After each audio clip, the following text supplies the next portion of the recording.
Halo sobat, pintu teater 1 telah dibuka. Kali ini Mimin bakalan ngebahas salah satu film yang berjudul Sabotase 2014. Film ini bercerita tentang sebuah tim khusus yang dibuat oleh lembaga DEA untuk memberantas para kartel kelas dunia.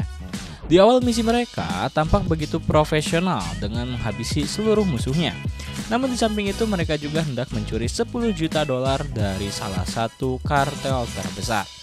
Aksinya berjalan lancar, namun tiba-tiba uang yang dicurinya hilang begitu saja. Hal itu tentu membuat kecurigaan pada seluruh anggota tim, bahkan lembaga DEA sendiri. Mereka saling menyalahkan karena uangnya pasti diambil oleh salah satu anggota. Dari situlah aksi saling bunuh-bunuhan terjadi antara mereka. Terdapat pelaku yang menghabisi para anggota tim, namun siapakah itu? Penasaran dengan kelanjutan ceritanya? Tanpa menunggu banyak lama, mari kita mulai intronya.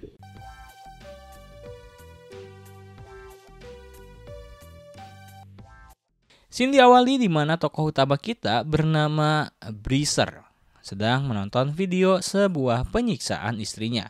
Dia terlihat sangat tersiksa saat itu.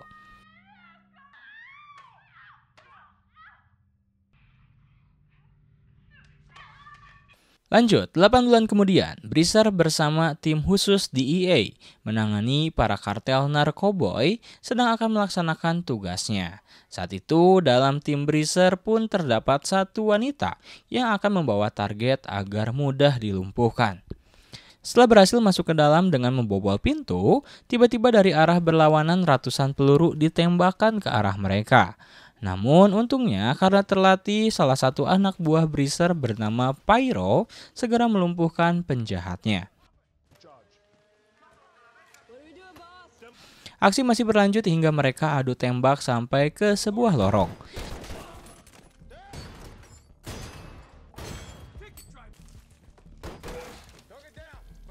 Di sana Breezer dan tim ternyata hendak meledakkan gepokan uang yang entah bernilai berapa, saking banyaknya. Selain itu, dengan sigap dan cepat mereka juga membawa sejumlah uang dari sana.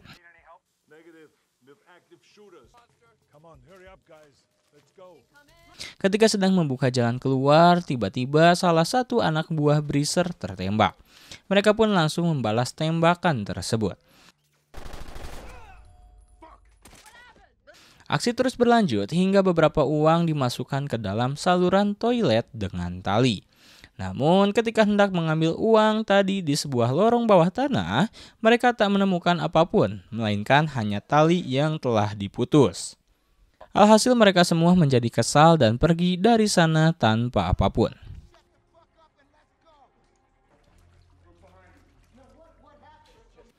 Selanjutnya, karena uang yang hilang tadi, satu persatu anggota tim khusus tersebut dimintai keterangan. Namun mereka semua juga kompak, yakni kesal karena merekalah yang dituduh sebagai pencuri 10 juta dolar itu.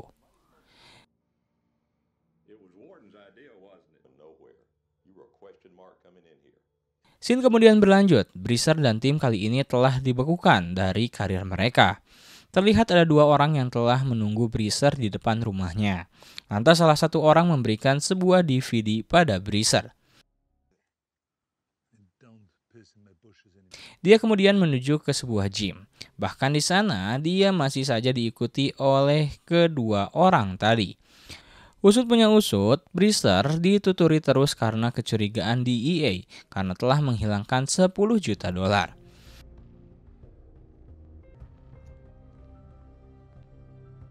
Ketika sampai di Mabes, Breezer yang sedang bekerja didatangi oleh salah satu rekannya.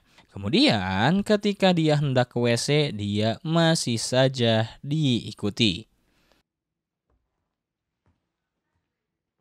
Di dalam WC, Breezer bertemu dengan seseorang yang berkata jika Breezer telah mempergunakan nyawa orang untuk kekayaannya. Mendengar hal itu tentunya dia dengan tenang menolak mentah-mentah omongan tersebut.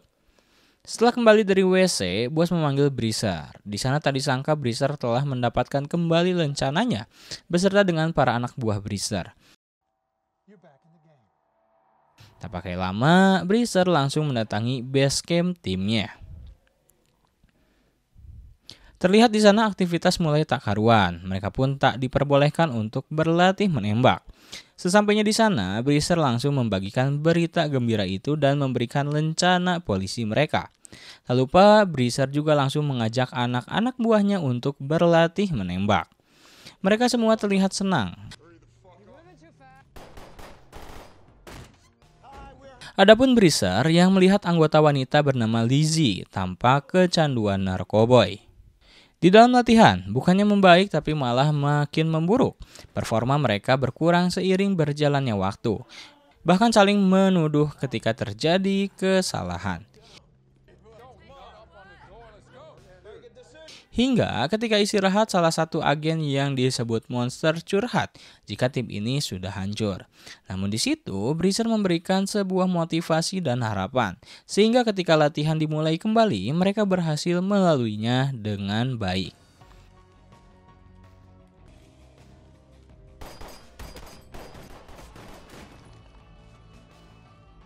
Setelah itu, Breezer lantas mengajak mereka untuk merayakan kembali beroperasinya tim khusus tersebut.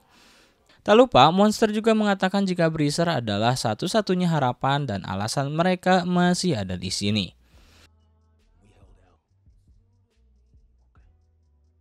Setelah itu, scene berlanjut di sebuah mobil van. Itu adalah tempat tinggal salah satu anak buah Breezer. Dan tiba-tiba mobil van-nya terparkir di tengah rel kereta. Dia pun panik, apalagi saat pintu terkunci. Alhasil dia harus mati di sana. Selang beberapa waktu, Breezer pun datang ke lokasi kejadian. Di sana juga sudah ada kepala inspektur yang bernama Caroline. Caroline yang tak tahu Breezer adalah seorang legend, seenaknya menyuruh-nyuruh Breezer pada awalnya. Tapi Breezer lantas mengatakan jika yang mati adalah anak buah Breezer. Dan Caroline pun pede meminta keterangan dari Breezer nanti.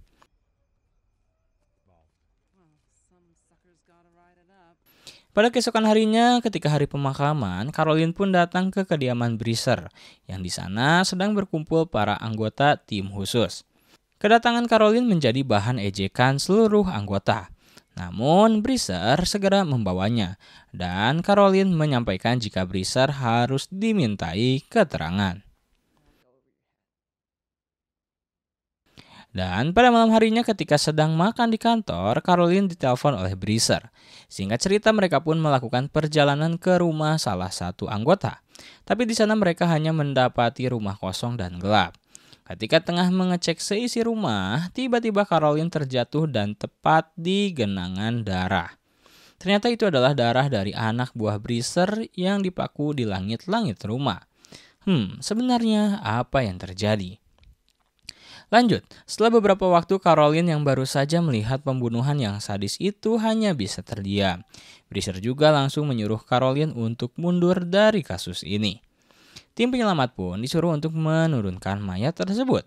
Dan setelah dibawa ke laboratorium, ternyata ditemukan sehelai rambut yang diindikasi milik pelaku. Di sisi lain, Breezer dan tim sekarang tengah berkumpul. Mereka jadi kebingungan sekarang karena pelakunya tak diketahui. Scene kemudian berlanjut, Monster dan Lizzie ternyata adalah suami istri. Awalnya, Lizzie hendak pergi, namun Monster tak membiarkannya karena mereka sedang isolasi mandiri di rumah. Bersamaan dengan itu, Caroline datang ke rumah mereka. Caroline datang karena ingin mengetahui latar belakang tentang tim khusus mereka. Namun di sana seperti yang Breezer bilang, jika Caroline harus segera mundur dari kasus ini karena bukan porsinya. Lalu Caroline menuju ke lab untuk mengecek hasil tes DNA rambut. Bahkan rekannya menemukan lagi rambut dan sidik jari di mobil pelaku. Tak sampai situ, Caroline juga mendatangi manajemen dari tim DEA. Sayangnya di sana Caroline juga disuruh mundur dari kasus ini. Karena DEA tak mau memberi berkas latar belakangnya. Ketika hendak keluar dari kantor DEA, seseorang tak dikenal mendatangi Caroline. Dia berkata jika DEA adalah agensi yang rusak. Caroline tak akan mendapatkan apa-apa dari sana. Kemudian dia pergi melewat begitu saja. Kejanggalan ditambah lagi ketika di mobil, Caroline menemukan sebuah flash disk yang entah siapa yang menyimpan di jok mobil. Setelah dilihat oleh Caroline dan rekannya itu, di video terdapat Breezer yang sedang diinterogasi terkait hilangnya uang 10 juta dolar. Tapi di sana Breezer tak mengaku. Lantas Caroline langsung mendatangi Breezer ke rumahnya dengan merasa dibohongi. Di sini Breezer mengatakan bahwa timnya sedang dihianati oleh manajemen di EA. Caroline juga melihat Breezer sedang berkemas dan membawa senjata. Dan ternyata Breezer hendak pergi mendatangi salah satu anggota yang mengasingkan diri. Tak pikir panjang, Caroline pun ingin ikut dengan Breezer. Setelah perjalanan panjang, akhirnya mereka sampai di kediaman salah satu anggota Breezer. Ternyata rumahnya dipenuhi dengan ranjau kawat. Ketika datang, Breezer merasa ada yang tidak beres. Di sini nih alur ceritanya sedikit maju mundur. Kita diperlihatkan jika sebelum Breezer datang, anak buahnya itu sedang berusaha untuk melawan orang-orang yang menyerangnya. Tapi sayang dia harus tewas di dalam rumahnya.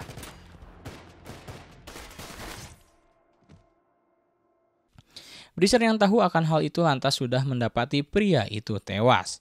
Caroline lagi-lagi tak sanggup melihatnya dan langsung meminta unit bantuan. Tak berhenti di situ, Breezer mencari barangkali ada salah satu musuh yang terkena ranjau. Dan benar saja mereka menemukan satu mayat yang terdapat tato di lengannya. Itu sebuah lambang kartel.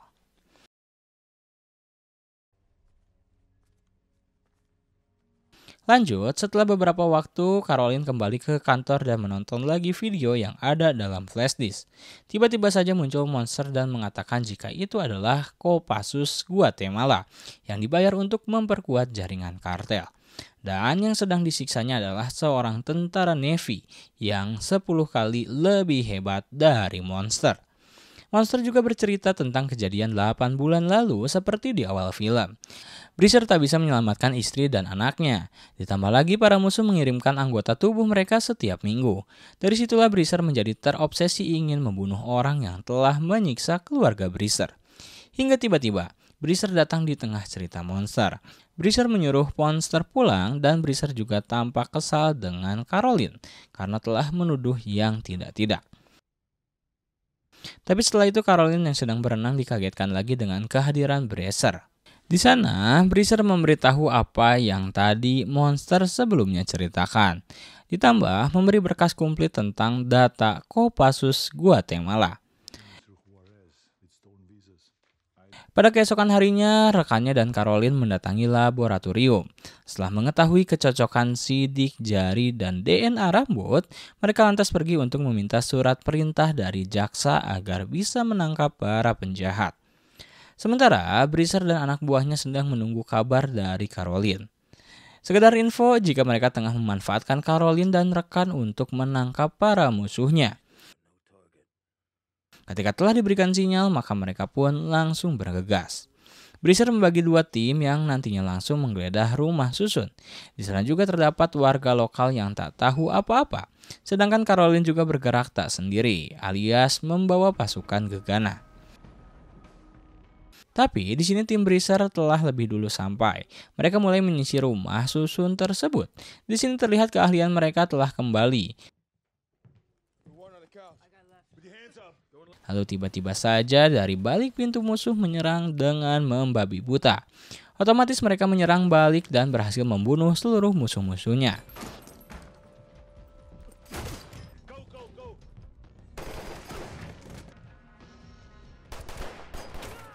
Kabar baiknya mereka menemukan banyak barang bukti narkoboy cair. Tapi kabar buruknya, musuh yang dihabisi bukanlah orang-orang dari pasukan kartel. Monster pun terlihat kesal. Ketika keluar dari TKP, Caroline dan pasukan baru saja sampai. Di situ Caroline juga baru sadar jika dia baru dimanfaatkan oleh Breezer. Sementara di sisi lain terdapat beberapa orang yang sedang memancing, tapi mereka malah mendapatkan mayat yang terkubur di bawah danau. Singkat cerita, 3 mayat tersebut dibawa ke laboratorium. Diketahui mayat-mayat itu telah tenggelam selama seminggu dengan dibungkus kawat agar tak mengambang. Kedua, mereka menemukan tato yang sama dengan anggota kartel terkait. Ketiga, jempol tangan salah satu mayat hilang. Artinya sidik jari yang selama ini dicari merupakan orang yang sudah meninggal.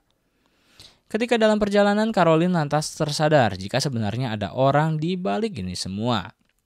Orang ini memakai pasukan Guatemala untuk kedoknya. Tapi siapakah dia?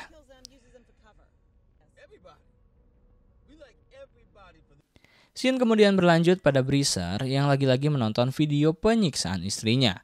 Sepertinya di sini Breezer masih terobsesi dengan sang pembunuh. Lalu tiba-tiba telepon masuk. Ternyata anak buah Breezer mengajaknya berkumpul. Di sini mereka seperti bermain werewolf, sang pelaku yang sebenarnya telah bermain peran agar tak ketahuan. Dan pada akhirnya mereka saling menyalahkan dengan tuduhan uang yang harusnya mereka dapatkan di awal, justru malah menghilang. Yang mencengangkannya adalah Lizzie berkata jika dirinya telah beradu mekanik dengan Sugar, yakni anggota lain. Tentu Monster pun kesal dan Sugar membawa Lizzie pergi. Sekarang tinggal tersisa Breezer dan Monster berdua. Selanjutnya, Grinder mendatangi Caroline untuk memberitahu jika sebetulnya uang 20 juta itu hendak mereka curi.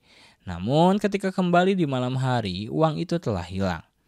Ketika ditanya siapa yang mengambil uang itu, Grinder juga tak tahu siapa yang mengambilnya. Caroline juga mendatangi Breezer untuk sekedar sesi curhat tentang kenapa hal ini bisa terjadi. Padahal Breezer sudah menghabiskan seluruh hidupnya demi tim khusus ini. Lantas, Caroline mengajak Breezer ke sebuah tempat makan. Tak lama datanglah Grinder. Grinder juga meminta maaf pada Breezer karena kelakuannya semalam. Tapi tiba-tiba satu peluru menembus kepala Grinder dan ternyata itu adalah ulah Lizzie. Setelah beres menembak, dia sengaja meninggalkan snipernya di sana. Caroline yang tahu itu adalah Lizzie dari seorang polisi yang mendengar tembakan lantas langsung pergi. Begitu pula dengan Breezer yang tahu jika Sugar bersama Lizzie. Scene pun berlanjut di mana Breezer dan Caroline mendatangi kediaman Lizzie dan Monster. Dan lagi-lagi rumah sudah kosong. Lizzie sudah melarikan diri. Ketika reka adegan, ternyata Lizzie sempat bertengkar dengan Monster karena sebuah paspor. Lalu tersengaja Lizzie menusuk Monster dengan pisau yang menyebabkan Monster harus mengalami sakaratul maut. Nasibnya malang karena Lizzie menyimpan tubuh Monster di dalam kulkas. Sontak itu membuat Breezer sungguh marah. Namun tiba-tiba Lizzie pun menelpon Breezer dan mengaku jika itu sebuah kesalahan. Sehingga Lizzie mengajak bertemu di suatu tempat. Sebelumnya Lizzie dan Sugar membawa satu orang sandera untuk mengecoh pergerakan Breezer. Dan benar saja ketika melihat mobil yang biasa dikendarai Sugar, Breezer langsung menyuruh Caroline bersembunyi untuk berjaga-jaga. Saat melihat ada Sandra dari belakang, Lizzie langsung menembak Breezer. Untungnya hanya terkena rompi anti peluru. Lantas, Caroline langsung membawa mobil dan mengajak Breezer cabut dari sana. Lizzie pun terkaget dengan kehadiran Caroline saat itu. Aksi kejar-kejaran pun tak terhindarkan. Pada awalnya, Caroline sempat kehilangan Sugar. Namun Caroline kembali dan Breezer pun menghujani Sugar dengan peluru. Alhasil, Sugar tersudutkan bersama Lizzie.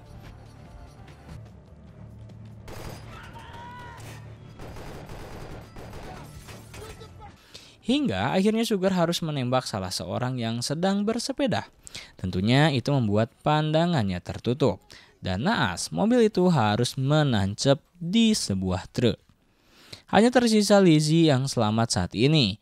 Lalu di sana Breezer mengaku jika uang yang selama ini dia cari-cari ternyata dicuri oleh Breezer. Ketika itu Breezer langsung menembak mati Lizzie. Caroline yang kagetan hanya terdiam sambil menunggu rekannya datang bersama polisi. Ketika hendak dicari, Breezer tiba-tiba sudah menghilang dari TKP. Kemudian scene berlanjut di negara Meksiko. Ternyata uang yang sebelumnya dicuri itu akan dipakai untuk menyogok polisi Meksiko agar memberitahu informasi tentang pembunuh istrinya. Breezer memberikan uang yang sangat banyak untuk sebuah informasi satu orang saja.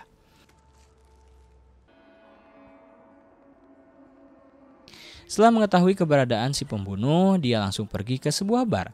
Di sana Bracer memastikan kembali targetnya itu. Setelah si target masuk ke dalam WC, Bracer pun mengikutinya. Setelah masuk ke dalam, tak pakai lama, Bracer langsung berkata, "Kau milikku." Lantas, dia menembaki mati si pembunuh tanpa basa-basi. Tak sampai di situ, Bracer langsung mengeluarkan granat kejut dan dilemparkan ke arah bar. Di sana Bracer langsung menghabisi seluruh penjaga yang ada di sana.